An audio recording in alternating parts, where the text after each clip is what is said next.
Amis du puzzle de la vérité, bonjour et bienvenue à bord dans cette nouvelle émission.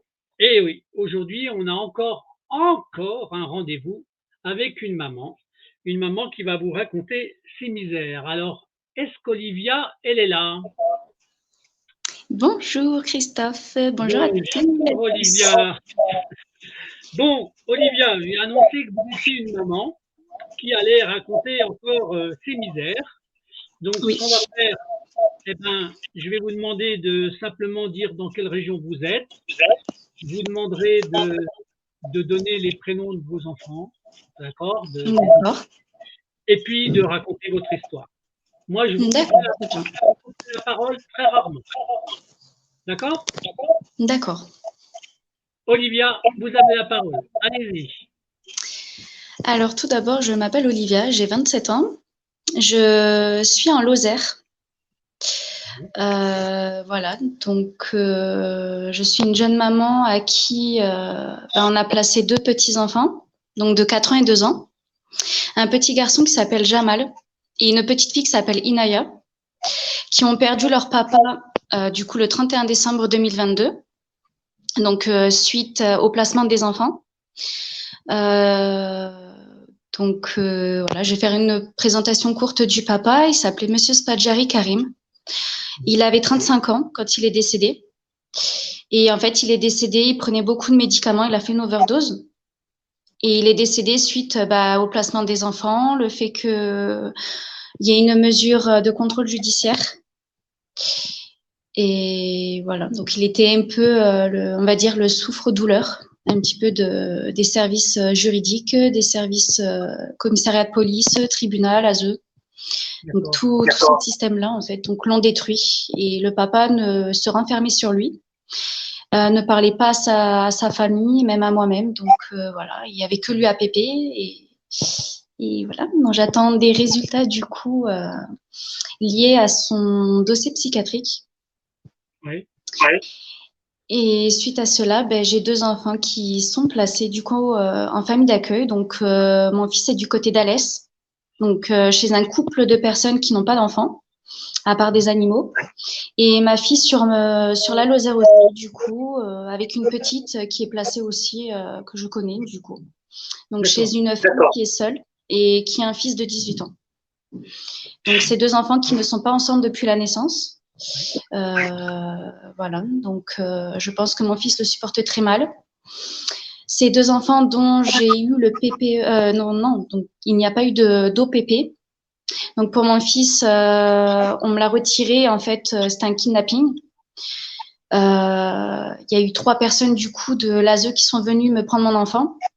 On a eu 2 policiers à l'entrée de la maternité qui n'ont pas réagi en fait. Et on a eu affaire à un pédiatre qui s'appelait euh,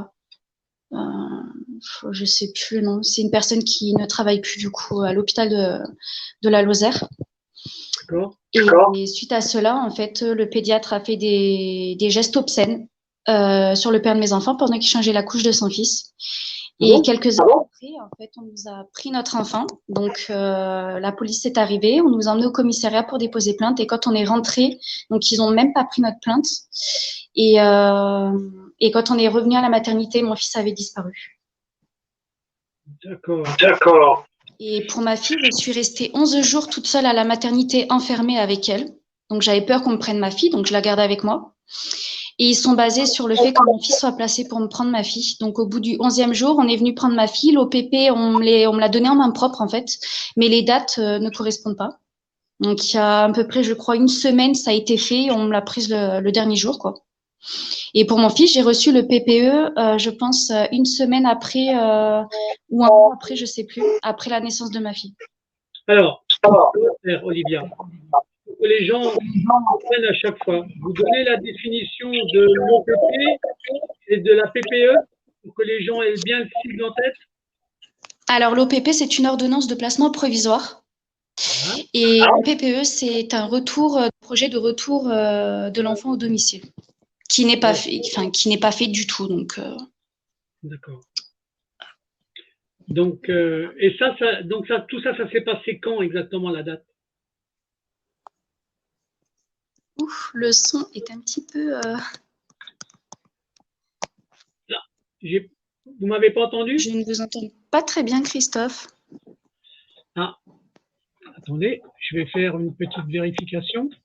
Je crois qu'il y a un petit problème de son. Est-ce que vous m'entendez là? Pas très bien. Ah, j'étais en train de demander les dates à quelles c'est arrivé. Non, je n'entends pas le son. Ah, Le son, il est baissé. moi, je vous entends très bien, moi, je vous entends très bien. Donc, Ah oui, alors attends. je pense qu'il y a eu... Je ne comprends pas. Là, vous m'entendez toujours pas? J'entends un petit peu, mais le son, il est vraiment baissé. Et là, si je vous mets comme ça, est-ce que vous m'entendez mieux ou pas? Ça va un peu mieux. Ça va un Bon. petit peu mieux. Alors, de toute façon, c'est vous qui parlez et c'est surtout vous qui avez intérêt à avoir du son, donc je vous entends très très bien. Ce que je voulais, c'est que vous racontiez les dates au moment où ça s'est passé, en fait, les dates. Mais j'avais vraiment un problème de son. C'est diminué. Je sais pas. Si je remets comme ça, peut-être. Non. Moi, je vous entends bien, hein. Olivia, je vous entends très bien. Oui, mais c'est moi qui ai un problème de son avec le téléphone. C'est que j'ai eu un appel en même temps. Donc, j'ai enlevé l'appel.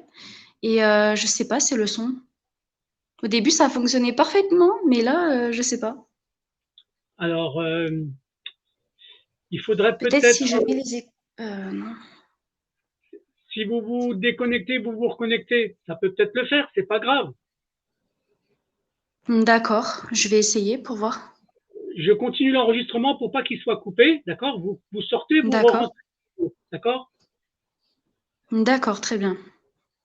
Eh bien, de suite, Christophe. Oui, oui, oui, oui. D'accord.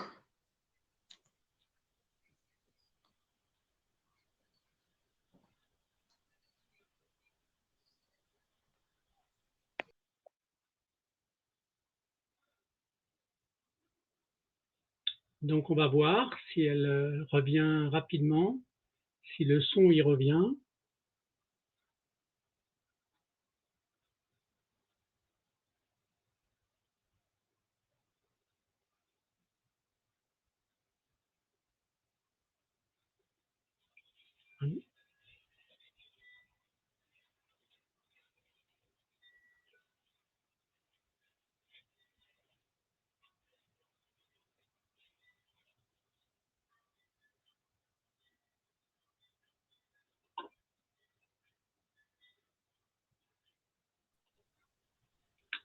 Bonjour Olivia, de retour. Est-ce que vous... Bonjour, Christophe. Là, ça va mieux. Allez, vous touchez plus votre téléphone, Voilà. je ferai une petite coupure, d'accord? Donc, D'accord. ça n'a pas duré longtemps, c'est un petit incident de rien du tout. Donc, continuez de raconter votre affaire avec les datations et puis le cheminement des choses, en fait. Allez-y. D'accord. Alors, du coup, ben, pour mon fils, ce qui s'est passé, c'est qu'on a eu un pédiatre donc, qui a fait des attouchements au papa. Ben, des attouchements, c'était plutôt des va-et-vient avec le bassin. Donc, j'ai regardé le pédiatre. En fait, je lui ai dit, monsieur, vous faites quoi? C'était mon homme. Il m'a dit, et alors, c'est un lien fraternel, rien de bien méchant. Donc, c'est ce qu'il a sorti. Du coup, j'ai récupéré mon fils dans les bras. J'ai dit que c'était pas possible, en fait, d'avoir un médecin comme ça. Donc, avec le papa, on a voulu sortir de la maternité. On savait qu'il y avait PISF. En fait, il y avait tout un tas de personnes, du coup, qui allaient s'occuper de nous. Et en fait, le médecin, au moment où on a voulu prendre une décision, a appelé les trois personnes, en fait, trois femmes. Donc, je pense que c'était l'aide sociale à l'enfance. Et quand ils sont arrivés, j'étais en train d'allaiter mon fils et ils m'ont dit, vous savez pourquoi on est là? Je leur ai dit non. Et en fait, c'était pour me prendre mon enfant. Il n'y avait pas de documents, il n'y avait rien du tout. Donc, j'ai dit que c'était pas possible. Des policiers qui n'ont rien fait. Enfin, c'était franchement l'enfer en fait. Je suis partie sans soin de la maternité, mon fils kidnappé. Donc, avec le papa, on est rentré. 4 mois, on était en dépression. Donc, ben, c'est un suivi du coup, pas vraiment une forme de violence conjugale, mais on va dire on se parlait plus, on faisait chambre à part. C'était pas vivable. Moi, je faisais des appels au secours pour qu'on me rende mon fils. Et du coup, ça s'est suivi. On a essayé de faire des démarches. On n'avait pas eu d'avocat au début pour nous aider, donc on connaissait pas nos droits en fait. Donc c'est ça, ils sont basés sur ça en fait. Donc on n'a pas pu faire appel avec le papa. D'accord. Et quelques mois après, oui. Olivia, quand ils sont venus chercher l'enfant, le petit garçon, ils l'ont motivé avec quel document? Quel document ils avaient dans les mains? Il y avait rien du tout. Il y avait juste pour des soins du cordon et c'est tout. Il y a juste la feuille de soins et la feuille comme quoi j'étais à la maternité. D'accord. Donc là, ça, c'est des gens de l'ASE qui sont venus. Oui, il y avait une psychologue que je connaissais et deux autres personnes que je ne connaissais pas du tout. D'accord. Et donc, ils ont le droit de faire ce qu'ils veulent. Ce sont des voyous. Ce sont des voyous. C'est ça. C'est moi qui le dis. D'accord. Ils font des rapports mensongers. Ils font de l'enlèvement d'enfants parce que pour eux, ça leur rapporte de l'argent. Un enfant, c'est pas quelque chose pour eux qui a un lien avec une maman. Pas du tout. Ce sont des pervers qui enlèvent des enfants parce que ça leur rapporte du fric. C'est uniquement ça. Donc on est là pour les accuser, surtout moi. Je fais plein d'émissions, je fais parler plein de mamans, ça a un but, d'accord? C'est de montrer que les services de l'ASE, 9 fois sur 10, ce sont des corrompus qui mentent, qui font des rapports mensongers. Et des rapports, d'ailleurs, si vous écoutez ce que dit un avocat qui s'appelle Michel Hamas, qui a fait des documentaires importants, qui a priori a pris en charge la défense des enfants avec des processus ou des procédés pour pouvoir combattre ce mécanisme d'injustice. Il faut bien savoir que l'ASE a le pouvoir sur les juges. Partout en France, ils ont le pouvoir sur les juges. C'est pour moi infernal. D'accord? Donc moi, je suis là pour accuser ce dysfonctionnement de la justice. Ce dysfonctionnement ou cet abus de pouvoir. Ils ont un abus de pouvoir. D'accord? Il va être temps que l'ensemble des mamans et des papas se révoltent. Et les émissions qu'on fait, les enregistrements, le témoignage que vous faites, ça a aussi son importance à ce niveau-là. Voilà. On aura des collectifs qui vont travailler, mais en attendant, vous continuez de raconter un petit peu ce que vous vivez, comment vous le vivez, ce que vous avez engagé comme procédure. Vous en êtes où alors du coup là aujourd'hui? Là aujourd'hui, j'ai des heures augmentées avec mes enfants, mais j'ai toujours pas de visite à domicile. Ça fait 5 ans en fait que mes enfants sont placés.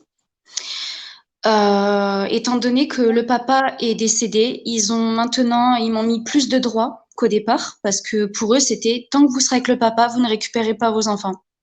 Et maintenant qu'il est décédé, c'est vous les récupérez pas de suite. Ils me font tout un tas de choses en fait, pour pas que je les récupère. Enfin, du coup, là ils m'ont mis des heures augmentées, mais j'ai pas de visite à domicile, donc là, j'ai toujours pas d'entretien avec la juge pour enfants. Le placement, il est jusqu'en juillet 2024. Oui. Donc, c'est tout le temps des 2 ans. Voilà, des placements de 2 ans. Ça, c'est mécanique. Hein. Voilà, c'est ça.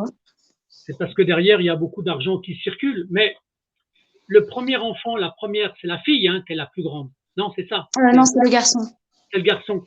Quand ils vous l'ont enlevé, ils avaient motivé ça pour quelle raison? Ils avaient dit une raison ou pas? Ils ont juste dit l'enfant avait des troubles alimentaires, des troubles du sommeil, enfin des choses bébés, et qui disent que ça pourrait nuire à son développement physique. C'est ça. Voilà. Et par contre, enlever un enfant d'une maman, ça va pas nuire à ça. Franchement, mais c'est des vrais cons. Ce sont des vrais cons. Ils racontent des conneries. C'est insupportable. Ils vous à peine quelques heures de vie. Mais, franchement, mais est-ce qu'ils se rendent compte que le lien familial d'une maman avec son enfant, c'est ce qui est le plus important pour un enfant? Est-ce qu'ils se rendent compte de ça? On a affaire à des gens qui ont tous les pouvoirs. Ils ont les pouvoirs sur les juges, ils ont les pouvoirs sur les psychologues, ils ont les pouvoirs, alors qu'ils n'ont aucune compétence. Aucune compétence. D'accord? Ce sont des gens qui sont formés en quelques mois, et ces gens-là, ils se croient tout permis. J'espère qu'un jour, tous ces gens-là poussé à l'enlèvement des enfants.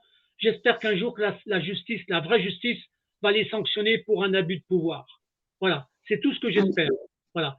En attendant, vous êtes en train de vous battre. Donc, vous voyez vos enfants combien de fois dans l'année, combien d'heures dans l'année? Alors là, j'ai demandé du coup à voir les mercredis et samedis. Ils m'ont dit, vu que vous êtes une bonne maman et que vous êtes respectueuse, on vous met le samedi. Alors que ça fait 5 ans que je réclame d'avoir 1 heure. Là, j'ai enfin 1 heure. Au départ, c'était des 30 à 45 minutes. Donc, les 4 premières années, j'avais que 45 minutes, chose qui est inadmissible en fait. Et ils m'éloignent mon enfant. Ils le mettent dans plusieurs familles d'accueil différentes. Et là, mon fils réclame sa première famille d'accueil depuis la naissance. Et là, ils m'ont mis mon fils sous MDPH. Donc, ils disent qu'il a des troubles de l'attachement à 4 ans. Alors, Ils mettent ma fille au CAMS, elle a 2 ans. Ils alors, sont en train de faire n'importe quoi avec mes enfants. non, alors, ils font pas n'importe quoi. Ils font quelque chose qui leur permet d'optimiser la somme d'argent qu'ils reçoivent par mois. Il faut savoir que quand ils vous médicalisent vos enfants, ça les rend malades. Ce sont eux qui sont responsables, d'accord? Leur responsabilité de la maladie des enfants, c'est eux qui en sont responsables, à 100%, d'accord? Mais par contre, en faisant ça, en les rendant malades, la seule chose qu'ils cherchent à avoir, c'est d'avoir des aides mensuelles supérieures. Pourquoi? Parce que, regardez, au niveau du département, demandez au département par lettre combien coûte votre enfant au département par an. Et vous allez voir que plus ils mettent de cas médicaux, d'accord, plus le département est obligé de donner plus d'argent. C'est mécanique, oui. D'accord? Pour moi, j'appelle ça de l'escroquerie de fonds publics. Je les accuse d'escroquerie à fonds publics. D'accord? Voilà. Un jour, j'espère qu'ils vont m'attaquer pour diffamation. J'espère. D'accord? On verra bien. On verra bien où ça va.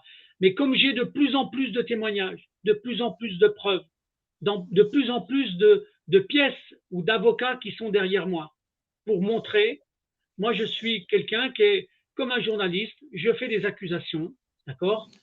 Je fais parler des mamans, mais quand on fait parler tellement de mamans et qu'à chaque fois on voit la même mécanique, il y a un moment donné, ça suffit, quoi. Franchement, ça suffit.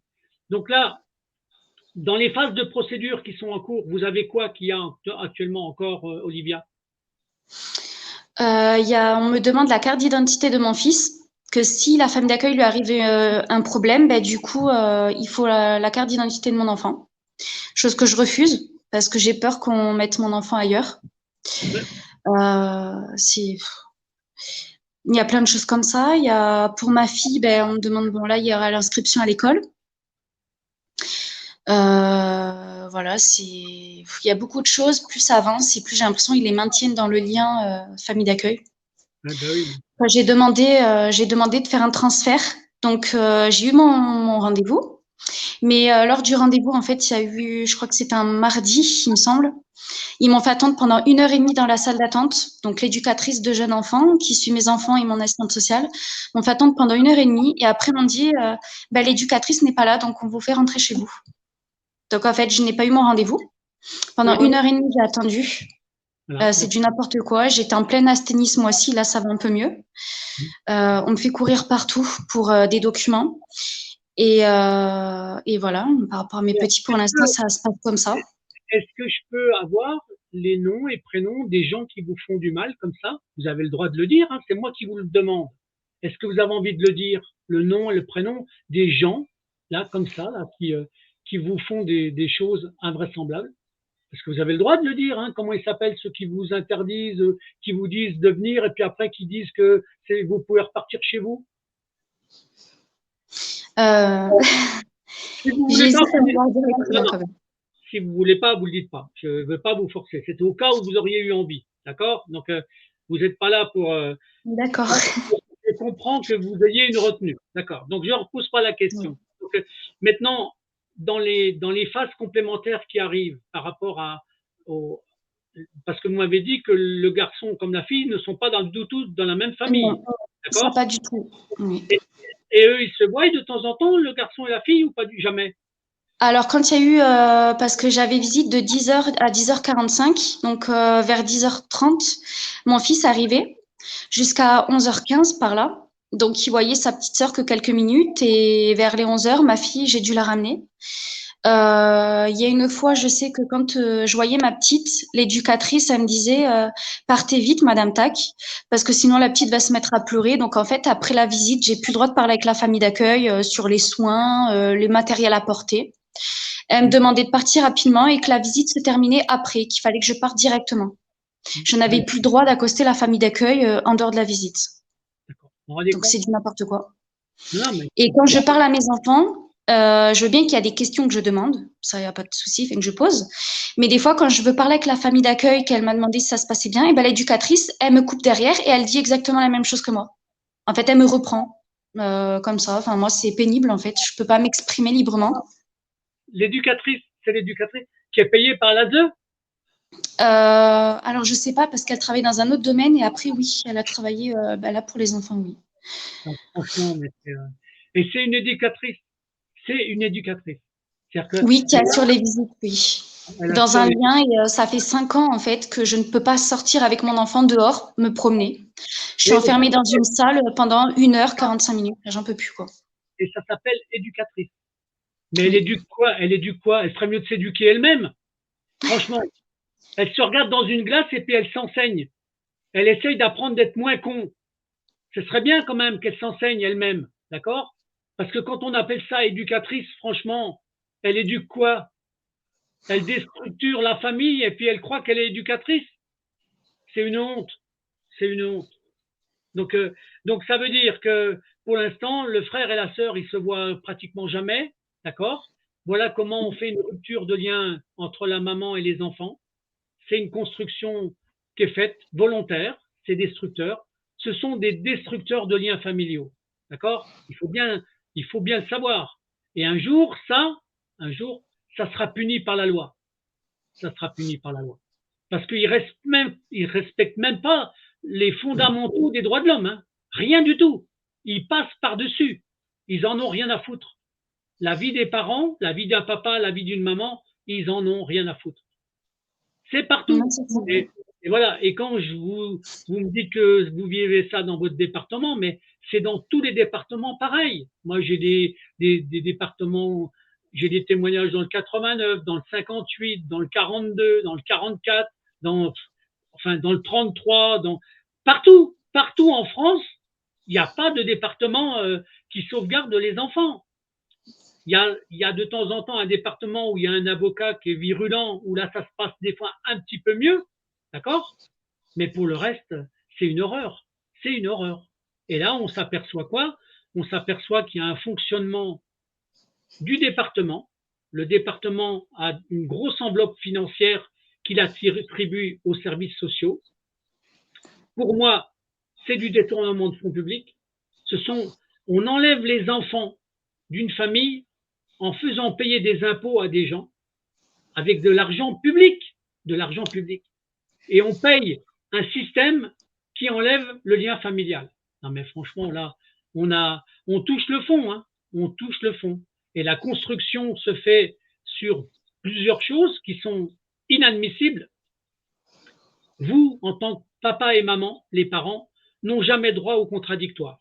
Vous n'avez jamais le droit d'amener des preuves. Jamais. D'accord? La deuxième chose, c'est que la gouvernance, la gouvernance dans un tribunal, c'est pas le juge qui l'a. Le juge, il se repose sur la décision des services sociaux. D'accord? Et derrière, les services sociaux sont en abus de droit sur absolument toute la parenté du papa et de la maman. Ce sont des rapports qui sont 99 fois sur 100 qui sont des rapports mensongers. Et vous n'en Oui. avez pas, vous n'en avez pas copie. Vous n'en avez pas Ah, copie. non. D'accord? Parce que si on en avait copie, d'accord, on pourrait déposer plainte pour faux en écriture ou faux mensonge. C'est pour ça qu'ils ne les donnent pas. C'est pour ça qu'ils ne les donnent pas. Mais un jour, la justice va changer. Là, je vous le dis tout net.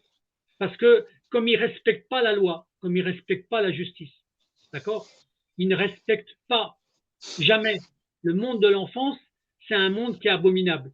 Ils ont ils font tout ce que, enfin, je veux dire, tout ce qui est inadmissible dans la loi française. Absolument, hein, ça bat tous les records. Maintenant, vous, comme vous témoignez, le but, c'est justement ça. C'est que vous montrez que vous êtes une maman comme les autres, qu'un espoir, c'est de revoir ses enfants.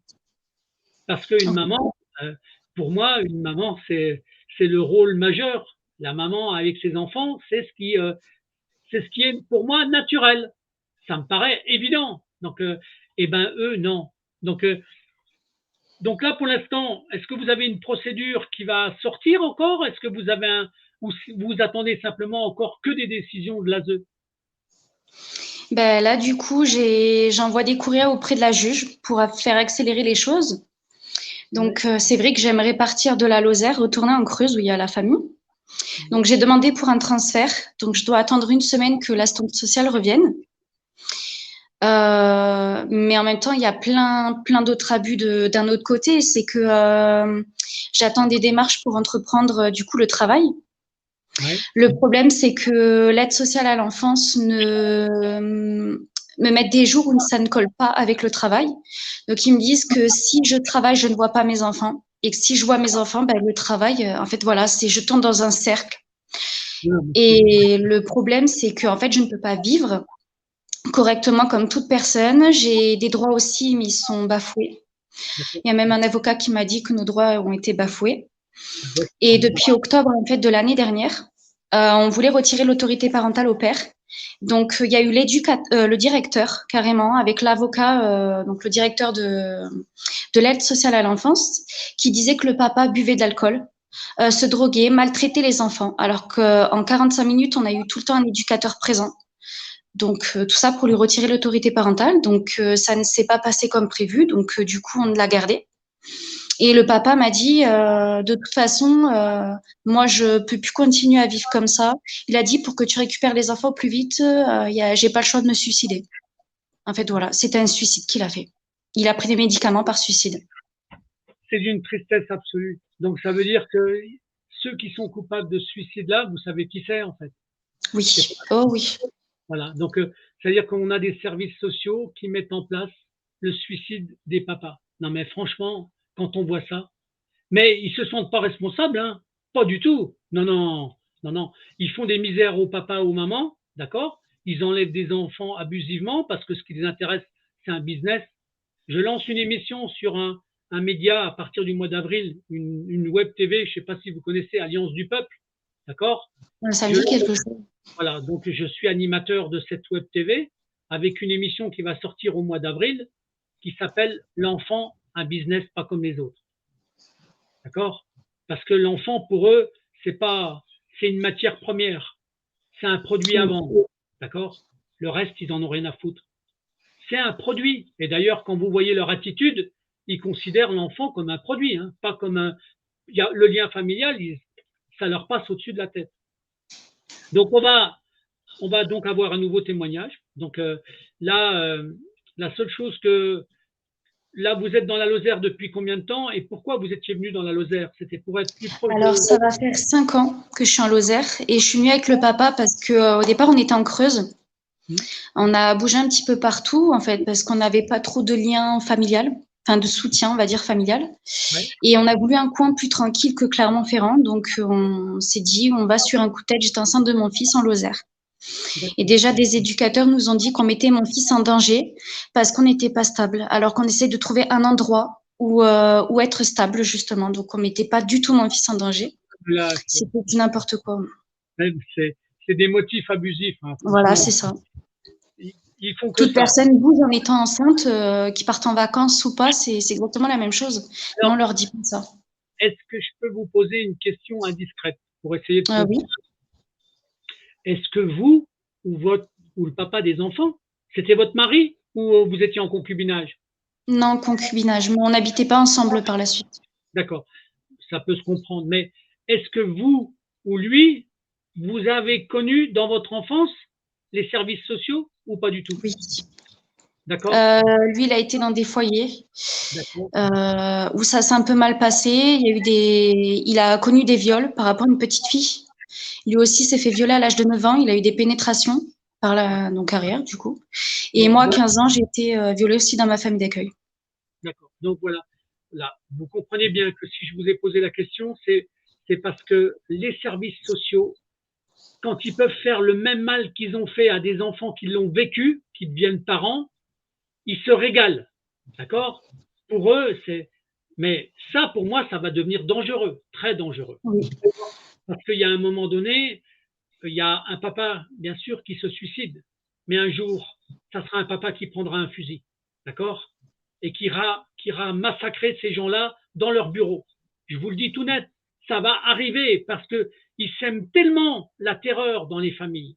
Ils font tellement d'abus. Ils sont tellement mensongers qu'obligatoirement, ça va finir par arriver. Ça me paraît une évidence, mais absolue. Parce que qu'on se suicide, c'est une chose, d'accord? Mais des fois, la colère, elle peut remplacer le suicide. Même s'il doit se suicider après, il fera des dégâts avant. Et je vous garantis que je sens la chose arriver, mais ça me fait peur même. Hein. Je vous le dis tout de suite, ça me fait peur. Mais malheureusement, donc là pour l'instant, vous subissez encore les services sociaux parce que vous êtes toujours en relation avec les mêmes personnes tout le temps. C'est tout le temps les mêmes personnes. Non, des fois, il y a des changements. Il y a des changements. Ma fille, des fois, elle va dans d'autres familles. Parce que la famille d'accueil, voilà, à qui on a confié ma fille, n'était pas entièrement famille d'accueil. Quand elle a eu la petite, je crois qu'elle n'était pas entièrement formée. Donc, voilà, en fait, on confie des enfants à des gens qui ne sont pas entièrement formés. Donc, quand ils m'ont pris ma fille, je n'ai pas vu le visage de la famille d'accueil pendant 2 mois. Pour vous dire, parce que je n'ai pas vu ma fille pendant 2 mois. On m'a fait miroiter un accueil mère enfant pendant 9 mois de grossesse. Donc, les gens sont venus à domicile.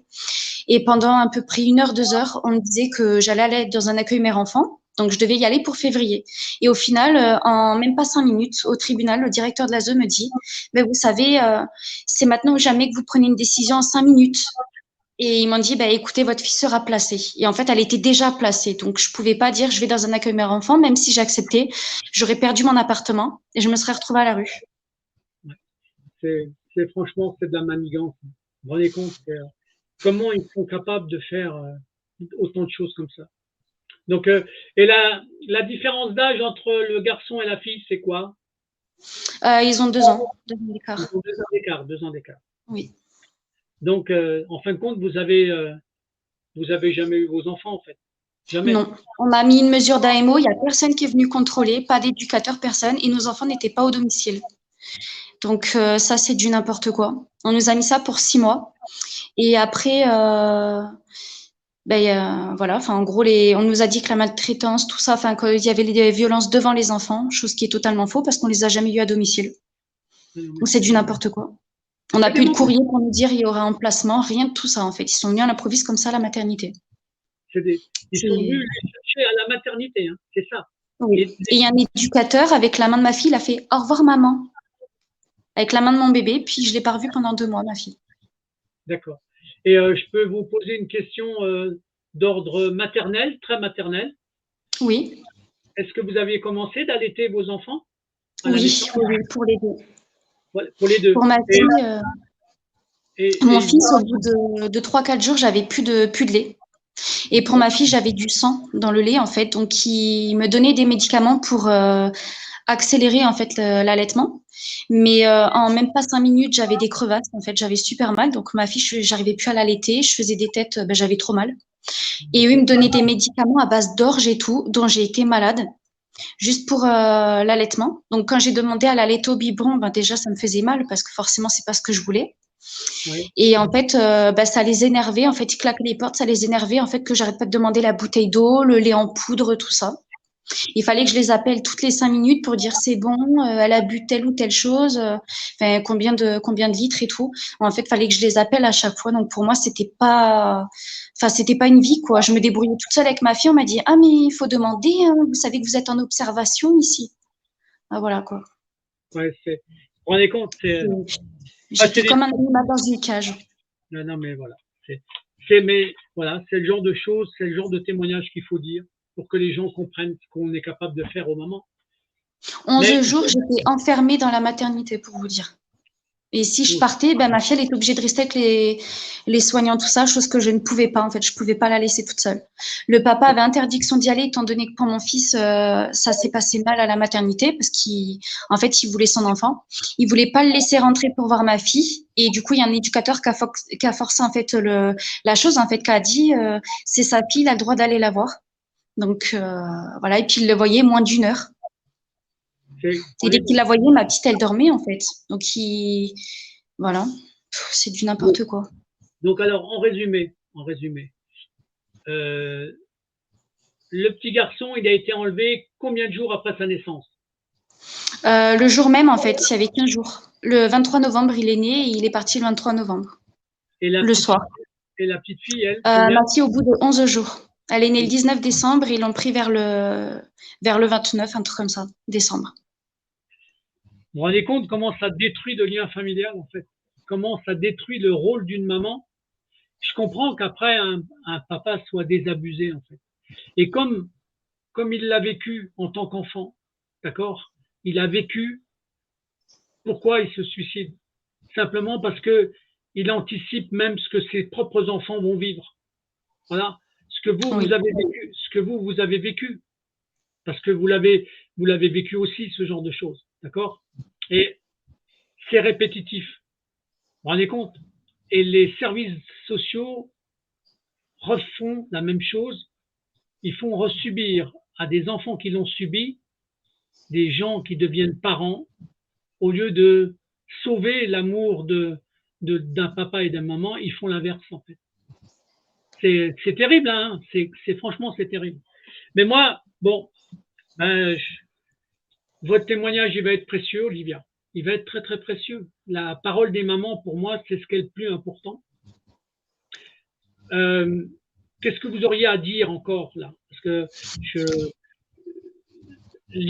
Par rapport au papa, en fait, depuis qu'il est mort, j'ai l'impression qu'il me donne plus de droits qu'il le faisait au départ. Donc, en fait, ils étaient dans l'erreur quand j'étais avec le papa. Et une fois que je ne suis plus avec le papa, ils me mettent un peu plus de droits, comme s'ils voulaient que je les récupère toute seule, sans le papa. Et depuis qu'il est mort, en fait, je n'ai pas le droit de consulter son dossier psychiatrique, étant donné que j'ai 2 enfants avec lui. Là, l'hôpital m'interdise l'accès au dossier, étant donné que je ne suis pas mariée avec lui. En fait, on m'interdit tout. Tout ce que je demande, on m'interdit sous prétexte que je suis toute seule ou que, voilà, je comprends pas trop leur truc, mais bon. Voilà. Bon, en tout cas, ils vont essayer un petit peu peut-être, hein, d'avoir une attitude réparatrice, je sais pas, peut-être, hein, en vous réallouant la garde de vos enfants, j'espère, d'accord. Mais en tout cas, ce sont les premiers coupables de la mort du papa, en fait. Ça, c'est pour moi la certitude. Ah oui, moi, je ne vois que. Ouais, d'accord. Et la seule chose que je peux souhaiter, c'est qu'on vous mette en lien, parce que est-ce que vous êtes en lien avec d'autres mamans à part Nolwenn que vous connaissez? Donc, vous avez d'autres mamans en lien qui subissent ce genre de choses ou pas? Dans ma ville, oui. Là où je vis, on est quand même à peu près 5 mamans qui a ses enfants placés. Pourtant, là, à la fin du mois, j'ai un couple d'amis, du coup, qui vont récupérer leur fille. Je pense qu'elle a 2 ans maintenant. J'ai plein de personnes qui ont des droits de visite à domicile et moi, je sais pas si j'étais la première personne à qui ça arrive, mais moi, j'ai toujours pas de visite à domicile, rien du tout. Donc, en fait, j'ai pas de droit. Pourtant, j'ai fait des courriers, j'ai fait tout ce qu'il fallait faire. Je suis respectueuse, tout ça, mais il y a rien du tout qui s'accélère, alors que d'autres n'ont jamais fait de courrier, sont respectueux ou pas. Et voilà, ils ont plus de droits que moi, en fait. Donc, c'est un peu d'injustice, on va dire. Bon, en tout cas, j'espère que ça va se réparer. Ce qui est important, c'est de rester aussi en relation avec ces autres mamans, papas qui ont subi la même chose que vous, d'accord? Il faut rester en relation, parce que le but, c'est de pas rester toute seule dans votre coin, d'accord? C'est très important, hein. Donc, si autour de vous, vous avez une maman qui a envie de faire un témoignage, d'accord? Surtout de ce qu'elle a subi, même si elle a récupéré son enfant, si elle a envie de raconter ce qu'ils avaient fait, si elle en a envie, hein, parce que quand on récupère son enfant, après, on reste silencieux souvent. C'est ce qui me paraît aussi logique, hein, parce que la peur que ça recommence, elle est là. Mais en tout cas, Olivia, moi, je vais faire circuler votre témoignage. Vous avez encore des choses à dire, Vous avez des choses à dire ou on a fait à peu près le tour de votre situation? Non, je pense que j'ai fait le tour de tout. D'accord. Mais c'est vrai que j'ai qu'une envie de les récupérer aussi et de pouvoir partir, en fait, voir la famille, parce que mes enfants me le réclament. Mon fils me dit, maman, je ne connais pas la famille. Donc, il me demandait la mort de son papa à 4 ans. Et quand il est arrivé, la psychologue de l'ASE, je pense, lui a clairement dit, parce que moi, je lui ai dit, papa, il a rejoint les étoiles, en fait. Donc, je lui parle aussi spirituellement un peu. Chose qu'à 4 ans, ils n'ont toujours pas respecté. Le fait que mon fils mange du porc, ils n'ont pas respecté. La circoncision, ils n'ont pas respecté. Et quand j'ai parlé, en fait, par rapport, du coup, au papa, on m'a dit, mais vous savez, Madame Pack, il ne faut pas lui dire qu'il est dans les étoiles, sinon le petit va chercher partout. Et quand mon fils il est arrivé, il m'a dit, maman, mon papa est mort. Alors, comment il m'a sorti ça, en fait, mon fils de 4 ans. Donc, j'essaie de lui dire que papa était malade, les médecins ont essayé de le soigner avec des médicaments et ça n'a pas fonctionné. Papa avait le cœur très, très fatigué. Il est parti rejoindre les étoiles. C'est ce que je lui ai dit, en fait. Donc, des mots d'enfant. Vous avez bien fait. De toute façon, vous avez bien fait. Voilà, ce sont. Il me demandait de dire qu'il était parti en vacances, d'après une connaissance. Je lui ai dit, c'est n'importe quoi. Non, mais c'est des manipulateurs, en fait. C'est ça. Bon, en tout cas, Olivia, je suis moi content de votre témoignage. Je vais le faire circuler au plus vite, d'accord? Il va rejoindre la collection des autres mamans, bien entendu, parce que montrer que ça soit des mamans un peu partout, qui vivent ça, c'est important. Et moi, je rappelle d'ailleurs, avant de lancer le générique, je vais faire une chose que vous m'avez, voilà, je rappelle ça en fait. Vous voyez, 21 360, les alerteurs, rendez-vous le 31 mars, le 1er et le 2 avril, avec des gens qui sont importants, qui travaillent sur la défense des enfants, sur la manipulation des services sociaux. D'accord? On a 3 jours de rendez-vous, on a des collectifs qui sont là, qui sont importants, et c'est dans le but, justement, d'aider toutes les mamans. Parce que, croyez-moi, des mamans qui sont en abus, d'accord? Donc, il y en a beaucoup. En tout cas, Olivia. Il n'y a pas d'avocat compétent aussi, c'est ça? Parce que moi, ça fait un mois que j'attends que mon avocat me réponde. Mais alors, là, justement, il faut savoir que beaucoup d'avocats lâchent le sujet parce que, à cause des services de l'ASE, leur propre carrière, elle peut être mise en cause. D'accord? Donc, vous avez des avocats qui, au début, commencent de défendre les dossiers, puis après, ils arrêtent. Ils ont tellement de menaces, d'accord, que des fois, ils arrêtent carrément votre dossier. Carrément. Ils s'en occupent plus. Mais c'est partout, hein. C'est partout pareil. Alors, j'expliquerai pas là pourquoi ils en sont arrivés là et pourquoi, au-dessus de tout ça, on en est arrivé là. Mais moi, ce que je peux vous dire, c'est que pour l'instant, il y a une structure juridique qui est en train de se mettre en place avec un vrai collectif d'avocats qui vont défendre les enfants. Mais je ne le présente pas là parce que comme ça va emmerder beaucoup l'ASE, d'accord, il n'est pas du tout question qu'ils soient au courant tout de suite. Mais ils l'entendent là, mais ils ne savent pas où c'est, ils ne savent pas par qui c'est, ils ne savent pas comment ça va leur arriver sur le coin de la gueule. D'accord? Voilà, c'est ce que je voulais dire.